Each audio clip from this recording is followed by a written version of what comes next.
নমস্কার সবাইকে, আমি নবনীতা আর আমার এই ব্লগটিতে আপনাদের অনেক অনেক স্বাগত। তো এখন আমরা দাঁড়িয়ে আছি তামিলনাড়ু আর কর্ণাটকের মাঝখানের বর্ডারে যে চেকপোস্ট আছে সেই চেকপোস্টে।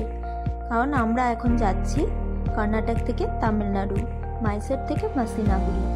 মাসিনাগুড়ি হচ্ছে তামিলনাড়ু সরকারের যে টাইগার রিজার্ভ ফরেস্টটি আছে সেটি।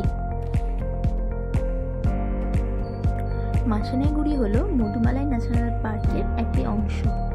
আর মধুমালাই ন্যাশনাল পার্ক হলো দক্ষিণ ভারতে তামিলনাড়ুর নীলগিরি পর্বতমালার একটি ন্যাশনাল পার্ক। তো এটি 321 কিলোমিটার জুড়ে বিস্তৃত রয়েছে এই মধুমালাই ন্যাশনাল পার্কটি। আর এটি কিন্তু কর্ণাটক এবং কেরালা রাজ্যের সাথেও নিজেদের সীমানা ভাগ করে নেয়। তো এই ন্যাশনাল পার্কেরই তামিলনাড়ুর একটি অংশ হলো মাসিনাগুড়ি, আর কেরালার যে অংশটি সেটি হলো ওয়েনাড, আর কর্ণাটকের যে অংশটি সেটি হলো Bandipur forest, tiger reserve forest. তো এই তিনটি জায়গার মধ্যে কিন্তু একমাত্র বান্দিপুর এবং মাসিনাগুড়ি হলো টাইগার রিজার্ভ ফরেস্ট। আর যেটি কেরালায় অবস্থিত ওয়েনাড, সেখানে কিন্তু টাইগার নেই, সেটি কিন্তু টাইগার রিজার্ভ ফরেস্ট নেই, ওটা শুধুমাত্র ন্যাশনাল পার্ক। তো আমার ভিডিও যারা দেখেন তারা নিশ্চয়ই জানেন যে আমরা আগের বছর গেছিলাম ওয়েনাডের জঙ্গলটাও আমরা পুরো দেখে এসেছি, ওখানেও আমরা সাফারি করে এসেছি ভোরবেলাতে। আর যেহেতু আমরা টাইগার রিজার্ভ ফরেস্ট এখনো পর্যন্ত আদ্রিককে দেখানো হয়নি, তার জন্যই আমরা এসেছিলাম এই মাসিনাগুড়ি। আর আমাদের মাসিনাগুড়ির আগে আমরা ছিলাম মাইসোরে 2 দিন, এবং সেই মাইসোর থেকেই আমরা ডাইরেক্ট চলে এসেছিলাম মাসিনাগুড়ি। মাইসোর থেকে কিন্তু এটা দূরত্ব বেশি নয়, এটা জাস্ট 90 কিলোমিটার, এবং এটি ব্যাঙ্গালোর থেকে 240 কিলোমিটার। আর উটি থেকে এটি সব থেকে বেশি কাছে, উটি থেকে এটার দূরত্ব মাত্র 30 কিলোমিটার মতো। তো মাইসোর থেকে মাসিনাগুড়ির দূরত্ব যেহেতু খুব একটা বেশি নয়, তার জন্যই আমরা মাইসোর থেকে ব্রেকফাস্ট করে বেরিয়ে চলে এসেছিলাম। আর আমরা এখানে তাড়াতাড়ি পৌঁছে গেছিলাম, আর এখানে পৌঁছেছিলাম তখন প্রায় দুপুর 1:30 বাজে। আর আমাদেরকে আমরা যে রিসোর্টে ছিলাম সেই রিসোর্ট থেকে আগেই ফোন করে জানিয়ে দেওয়া হয়েছিল যে সেই দিন সেখানে লাঞ্চ অ্যাভেলেবেল নয়, তো আমরা যেন বাইরে থেকেই লাঞ্চ করে সেই রিসোর্টে ঢুকি। কারণ এটা যেহেতু ফরেস্ট এরিয়া, তো আগে থেকেই ওদের লাঞ্চ বলে দিতে হয়, তো সেই মতো ওনারা বাজার করে রাখেন, আর সেই মতোই ওনারা লাঞ্চ প্রিপেয়ার করেন। তো আমাদের যেহেতু সেদিন দুপুরবেলা হয়ে গেছিলো, তার জন্যই ওনারা বলেছিলেন যে আমরা যেন বাইরে থেকে লাঞ্চ করেই ঢুকি। আর আরেকটা কথাও, এর কিন্তু কাছাকাছি খুব একটা ভালো ননভেজ রেস্টুরেন্ট ছিল না। এখানে যেহেতু ফরেস্ট এরিয়া, তো খুব একটা ননভেজ এখানে এনারা রাখেন না। আর সাউথ ইন্ডিয়াতে এটা একটা তো সবচেয়ে বেশি প্রবলেমের বিষয়, যারা হয়তো নর্থ ইন্ডিয়ান আছেন তাদের জন্য, যে এদিকে খুব একটা ননভেজ রেস্টুরেন্ট ভালো থাকে না। তো যেহেতু আমরা 1:30 বেজে গেছিলো, আর আমাদের সঙ্গে 2 বাচ্চা ছিল, তো এই রেস্টুরেন্টটা আমাদের বেশ ভালোই লাগছিলো, এর অ্যাটমসফিয়ারটাও খুব সুন্দর ছিল, চারপাশের দৃশ্যগুলো খুব ভালো ছিল। তো তার জন্যই আমরা ডিসাইড করেছিলাম যে এখানেই আমরা লাঞ্চটা করবো, যাই পাওয়া যাক না কেন। তো সেই মতোই আমরা এখানে থামি, তো সেখানেই আমরা সেদিন লাঞ্চটা করেছিলাম। আর লাঞ্চে আমরা খেয়েছিলাম একটা ভেজ থালি, সবারই নিয়েছিলাম একটা করে ভেজ থালি। ভেজ থালিটা খুব ভালোই ছিল, অনেক কিছুই ছিল। আর সাউথ ইন্ডিয়া মোটামুটি যে ভেজ থালিগুলো আপনারা খাবেন সবগুলোই আমার তো খুব ভালো লাগে, কারণ অনেক রকমের আইটেম এনারা দেন সেখানে, সঙ্গে পাঁপড়, দই আর রাসাম এগুলো তো থাকেই। তো সেই লাঞ্চ করার পর আমরা এবার চললাম আমাদের রিসর্টে। তো আমাদের রিসর্টটি যেটা ছিল সেটা ছিল একদম জঙ্গলের মধ্যে। তো এটা এখান থেকে বেশি দূর ছিল না, এখান থেকে জাস্ট হাফ অ্যান আওয়ারের রাস্তা ছিল। তো আমরা গিয়ে ওখানে একটু ফ্রেশ হয়ে নিয়েছিলাম। তো তারপরে আমাদের হোটেলের যে ম্যানেজারটা ছিল তিনি আমাদের বললেন যে এখানে একটি এলিফ্যান্ট ফিডিং ক্যাম্প হয় প্রত্যেক দিন, তো সেটা যেন আমরা মিস না করি, সেটা যেন অবশ্যই আমরা আজকে ঘুরে আসি। তো তার জন্যই ওনারাই একটা জিপ গাড়ির ব্যবস্থা করে দিয়েছিলেন। আর পরে আমরা জানলাম যে মধুমালাই যে ন্যাশনাল পার্কটি আছে এখানে কিন্তু অনেকগুলোই এলিফ্যান্ট ফিডিং ক্যাম্প আছে। তো তার মধ্যে আমরা আজকে যেটিতে গেছিলাম সেটা হলো থেপাকাড্ডু এলিফ্যান্ট ফিডিং ক্যাম্প। তো এটি একটা অন্যতম, যে মাসিনাগুড়িতে যেটি আছে।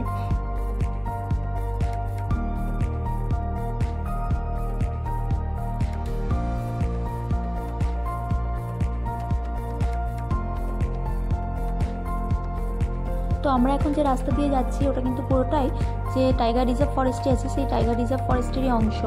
আর এগুলো কিন্তু পুরোটাই হচ্ছে ফরেস্ট ডিপার্টমেন্টের আন্ডারে। তো এখানে আশেপাশে আমরা প্রচুর হরিণ দেখতে পাচ্ছিলাম। আসার দিন যখন আমরা রিসর্টে ঢুকলাম তখনও এর চারপাশে প্রচুর হরিণ দেখতে পাচ্ছিলাম, আর এখনও জিপে যাওয়ার সময়ও আমরা চারপাশে প্রচুর হরিণ দেখতে পাচ্ছিলাম। আর অনেক জংলি যে মোষগুলো আছে সেগুলোও ছিল। আর হাতি তো আমরা যখন ঢুকলাম তখনই দেখেছিলাম।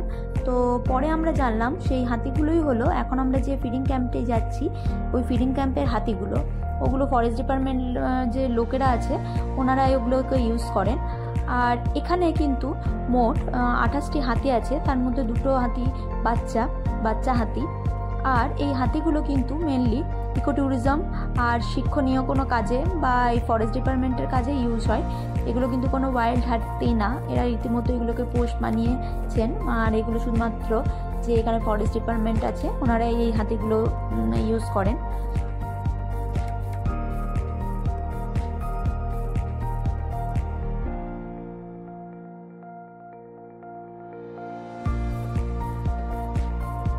তো এখানে পৌঁছানোর পর আমাদের ড্রাইভার আমাদের বলেছিলেন যে এখানে ঢোকার জন্য টিকিট কাটতে হয়। তো তার জন্য আমরা টিকিট কেটে ভেতরে ঢুকে পড়লাম। আর এই পাশটা এসে দেখলাম এরিয়াটা প্রচুর বড়। আর একটা বিষয়ে আমাদের ভালো লেগেছিল যে আমরা সেদিন লেট হয়ে যায়নি, তখন যে হাতিদের ফিডিং করানো শুরু হয়নি। আর এটা দেখুন এদিকে কত ময়ূরও চড়ে বেড়াচ্ছে। আর ওই দেখুন সামনে দেখা যাচ্ছে যে হাতিগুলো, ওগুলোকেই আজকে ফিড করানো হবে।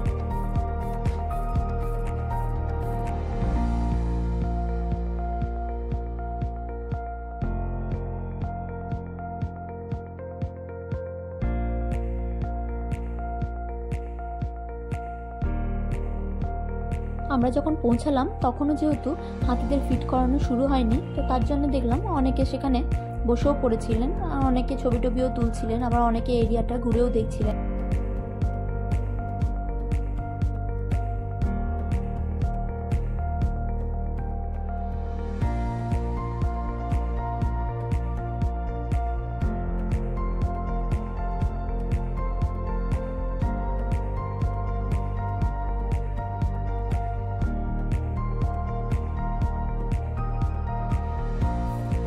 আর সামনে যে হাতিটা দেখতে পাচ্ছেন এই হাতিটির নাম হচ্ছে আন্না।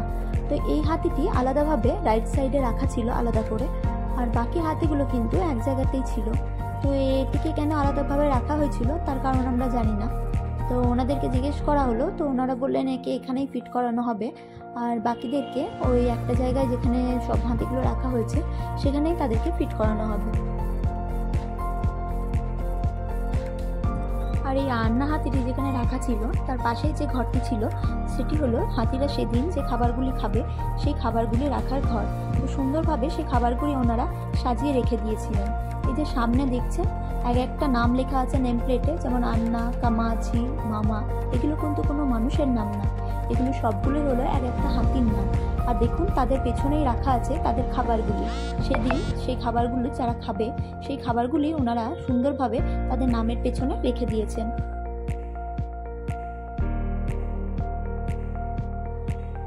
আর যে খাবার রাখার যে ঘরটা ছিল তার বাঁ দিকে এসেই এখানে রাখা আছে বাকি হাতিগুলো, যেগুলোর মধ্যে আছে ভামা, খামাচি আর বাকি অন্য হাতিরা।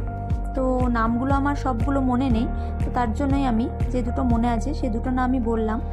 আর এদের মধ্যে দুটো বয়স্ক হাতিও ছিল। তো এদিকে এসে প্রায় 10 মিনিট দাঁড়ানোর পর এদের খাওয়ানো শুরু হলো, এবং এরা যখন খাওয়াতে শুরু করলেন তার আগে কিন্তু এনারা ঘন্টা বাজিয়ে সবাইকে জানিয়ে দিলেন যে এখন এবার খাওয়া শুরু হবে। তো তারপরে দেখলাম ভিড়টা বেশ বেড়েই গেল এদিকে। তো এরপরে ওনারা খাওয়াতে শুরু করলেন। আর এই যে ভেতরের যে রুমটি সেই রুমের ভেতরেই চলছিল হাতির আজকের যে খাবারগুলি রান্না হয়েছে সেই রান্না করার কাজ। তো তার জন্য ভেতরে একটা বড় ডেকচি আমরা দেখতে পাচ্ছেন, ওই ডেকচিতেই হয়তো এই হাতিগুলোর রান্না আজকে হয়েছে। আর ভেতরে যে লোকগুলো আছে ওর মধ্যে বেশিরভাগই ছিলেন ফরেস্ট ডিপার্টমেন্টের লোক। আর আজকে হাতিগুলোকে যে খাবার খাওয়ানো হবে তার জন্য ডোনেশন যারা দিয়েছিলেন তাদেরকেও শুধুমাত্র ভেতরে অ্যালাউ করা হচ্ছিল, আর বাকি যারা ছিলেন তাদেরকে কিন্তু ভেতরে ঢুকতে দেওয়া হচ্ছিল না, তাদেরকে বাইরে থেকেই এই হাতিকে খাওয়ানো দেখতে হচ্ছিল। তো দেখতে দেখতে সময় হয়ে গেল এবং দেখুন এবার শুরু হয়ে গেছে হাতিদেরকে খাওয়ানো। তো সামনে যে হাতিটা দেখছেন ওই হাতিটির বয়স প্রায় 80 বছর। তো তো এটি আমাদেরকে ওখানে যে পুলিশ উপস্থিত ছিলেন সেই পুলিশটি বললেন, উনি আমাদেরকে হাতিগুলোর বয়স সেদিন বলে দিয়েছিলেন। তো তার মধ্যে যে হাতিটিকে প্রথমে সাদা রঙের খাবারটি খাওয়ানো হলো সেটি হচ্ছে সবচেয়ে বয়স্ক হাতি।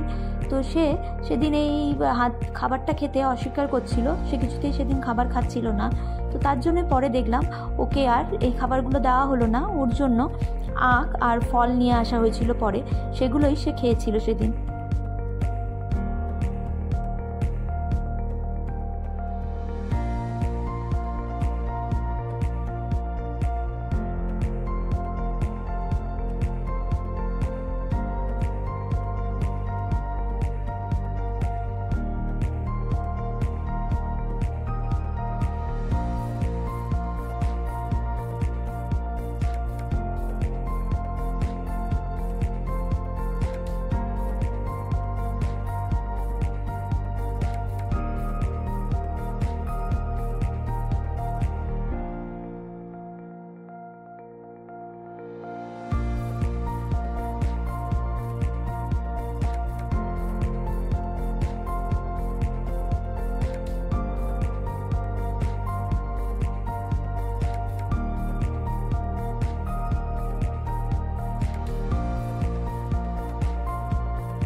আর হাতি খাওয়ানো শেষ হয়ে গেলে আমরা চলে এলাম এইখানটায়, যেখানে হাতির খাবারগুলো রাখা ছিল সেই রুমটায়। তো আগে যেহেতু খাবারগুলো রাখা ছিল তো দেখার জন্য বেশ ভালোই ভিড় হচ্ছিল, তার জন্য আমরা এই রুমটার মধ্যে আসতে পারিনি। তো এবার এলাম যখন একটু ফাঁকা হয়ে গেল। তো এখানে দেখুন লেখা আছে যে হাতিগুলোকে সেদিন যে খাবারগুলো খাওয়ানো হয়েছিল সেগুলো কোন কোন মেটেরিয়াল দিয়ে তৈরি হয়েছিল, এবং এখানে মোট কটা হাতি আগে থেকে ছিল আর কার কত বয়স এবং তারা কত সাল থেকে এইখানে আছে, তো সেই সব ডিটেলসই ওনারা নথিবদ্ধ করে রেখে দিয়েছিলেন। আর খাওয়ার পর্ব চুকে যাবার পর এবার হাতিরা ফিরে চললো তাদের নিজস্ব বাসস্থানে, আর আমরাও আমাদের রিসোর্টে ফিরে যাব এরপর। আর কালকে সকালে আমরা যাব জিপ সাফারিতে, তো সেই ভিডিও আমি কালকে আপলোড করব। আর আজকের ভিডিওটি আমি তাহলে এখানেই শেষ করলাম, আবার দেখা হবে আমার একটা নতুন ভিডিওতে।